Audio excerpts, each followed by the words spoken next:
രാഹുൽ ഗാന്ധിയുടെ ജർമ്മനി സന്ദർശനത്തിന്റെ ലക്ഷ്യം മോദി അട്ടിമറിക്കാനുള്ള നീക്കമായിരുന്നു എന്ന സൂചനകളാണ് പുറത്തുവരുന്നത്. ജർമ്മനിയിൽ രാഹുൽ ഗാന്ധിയും ജോർജ് സോറോസ് സംഘത്തിലെ പ്രധാനിയായ കൊർണേലിയ വോളും തമ്മിൽ കൂടിക്കാഴ്ച നടത്തിയതിന്റെ ചിത്രങ്ങൾ പുറത്തു വന്നതോടെയാണ് യാത്രയുടെ പിന്നിലെ രഹസ്യം പുറത്തുവരുന്നത്. വിദേശ ശക്തികളുമായി കൈകോർത്ത് ഇന്ത്യയെ നശിപ്പിക്കുക, മോദിയെ അധികാരത്തിൽ നിന്നും പിടിച്ചു താഴെയിടുക, ഇത് തന്നെയാണ് ഗാന്ധി കുടുംബത്തിന്റെ ലക്ഷ്യമെന്ന് കൂടുതൽ വ്യക്തമാവുകയാണ്. ദുർബലമായ രാജ്യങ്ങളിൽ തങ്ങൾക്ക് അനുകൂലമായ ഭരണാധികാരികളെ സ്ഥാപിക്കുക എന്നതാണ് ഡീപ് സ്റ്റേറ്റിന്റെ ലക്ഷ്യം. ഇത് ഇന്ത്യയിലും പ്രാവർത്തികമാക്കാനുള്ള ശ്രമത്തിലാണ് രാഹുൽ ഗാന്ധിയും ജോർജ് സോറോസും. സെൻട്രൽ യൂറോപ്യൻ യൂണിവേഴ്സിറ്റിയുടെ ബോർഡ് ഓഫ് ട്രസ്റ്റിയായ കൊർണേലിയ വോളും മോദി സർക്കാരിനെ അട്ടിമറിക്കാൻ തുനിഞ്ഞിറങ്ങിയിരിക്കുന്ന ജോർജ് സോറോസും തമ്മിൽ അടുത്ത ബന്ധമുണ്ട്. ജോർജ് സോറോസിന്റെ അസോസിയേറ്റായി പ്രവർത്തിക്കുന്ന കൊർണേലിയ വോളും രാഹുൽ ഗാന്ധിയും തമ്മിലുള്ള കൂടിക്കാഴ്ച അതീവ രഹസ്യമായിരുന്നുവെങ്കിലും ഇതിന്റെ ചിത്രങ്ങൾ പുറത്തു വന്നിരിക്കുകയാണ്. ജർമ്മനിയുടെ പരിസ്ഥിതി മന്ത്രിയെയും രാഹുൽ ഗാന്ധി കൂടിക്കാഴ്ച നടത്തിയിരുന്നു. എന്തിനാണ് ഒരു പ്രതിപക്ഷ നേതാവ് മറ്റൊരു രാജ്യത്തെ മന്ത്രിയെ കൊണ്ട് കാലാവസ്ഥാ വ്യതിയാനത്തിന്റെ ആഗോള വെല്ലുവിളികളെ കുറിച്ച് ചർച്ച ചെയ്യുന്നത് എന്തിനാണ് എന്നത് വ്യക്തമല്ല. ഫെഡറിക് മേഴ്സുമായും രാഹുൽ ഗാന്ധി കൂടിക്കാഴ്ച നടത്തിയിരുന്നു. മുൻ ജർമ്മൻ ചാൻസലർ ഒലഫ് സ്കോളുമായും രാഹുൽ ഗാന്ധി ചർച്ച നടത്തിയിരുന്നു. ഇതെല്ലാം ജോർജ് സോറോസ് ഫൗണ്ടേഷന്റെ തീരുമാനത്തിന്റെ ഭാഗമായിരുന്നെന്ന് കരുതുന്നു. എന്താണ് ഇവർ തമ്മിലുള്ള കൂടിക്കാഴ്ചയിൽ പരസ്പരം കൈമാറിയ ആശയങ്ങൾ എന്നത് അടുത്ത ദിവസങ്ങളിൽ ഇന്ത്യയിൽ അരങ്ങേറുന്ന അട്ടിമറി സംഭവങ്ങളിൽ നിന്നേ മനസ്സിലാവൂ എന്നായിട്ടുണ്ട്. ആ രീതിയിലാണ് രാഹുൽ ഗാന്ധി മുന്നേറിക്കൊണ്ടിരിക്കുന്നത്. ഇന്ത്യയിൽ എന്തെങ്കിലും കുഴപ്പങ്ങൾ സൃഷ്ടിക്കാനുള്ള അടുത്ത പദ്ധതിയായിരിക്കാം ഇവരുടെ ചർച്ചയിൽ ഉരുത്തിരിഞ്ഞിരിക്കുക എന്നതാണ് കരുതപ്പെടുന്നത്.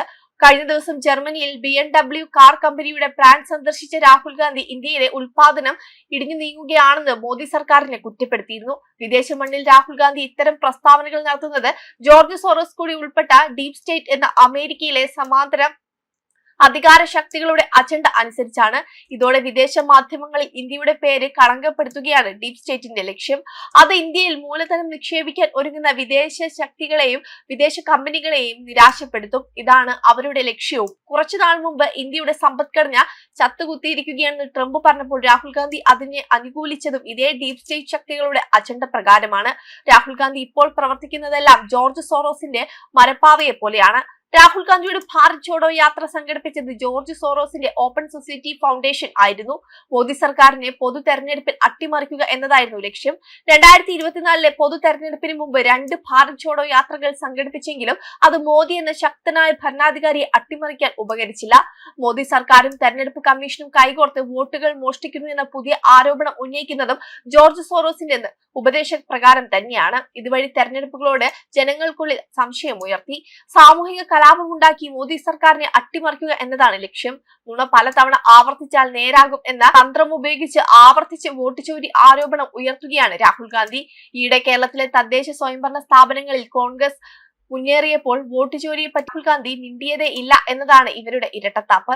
ലഡാക്കിൽ ഈയിടെ സോനം വാങ്ചുക് എന്ന സാമൂഹിക പ്രവർത്തകന്റെ നേതൃത്വത്തിൽ ലഡാക്കിന് സംസ്ഥാന പദവി നൽകണമെന്നാവശ്യപ്പെട്ട് കലാപം ഉണ്ടാക്കിയതും ഡീപ് സ്റ്റേറ്റ് അജണ്ടയുടെ ഭാഗമാണ്. അന്ന് ലേയിലെ BJP ഓഫീസും അക്രമികൾ തകർത്തിരുന്നു.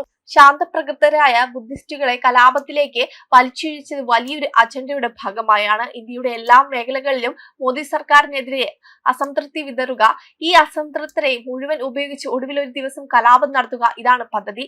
സിഖുകാർക്കുള്ളിൽ തുടർച്ചയായി രാഹുൽ ഗാന്ധി അസംതൃപ്തി കുത്തിവെക്കുന്നതും ഈ അജണ്ടയുടെ ഭാഗമാണ്. ഇന്ത്യയുടെ സേനയ്ക്കുള്ളിലും വിഘടനമുണ്ടാക്കാൻ പല ശ്രമങ്ങളും രാഹുൽ ഗാന്ധിയുടെ നേതൃത്വത്തിൽ നടന്നു വരുന്നുണ്ട്. അഗ്നിവീറുകളെ നിയമിക്കാനുള്ള മോദി സർക്കാരിനെതിരായ സമരമെല്ലാം ഇതിന്റെ ഭാഗമാണ്. വെബ് ഡെസ്ക് കർമ്മ ന്യൂസ്.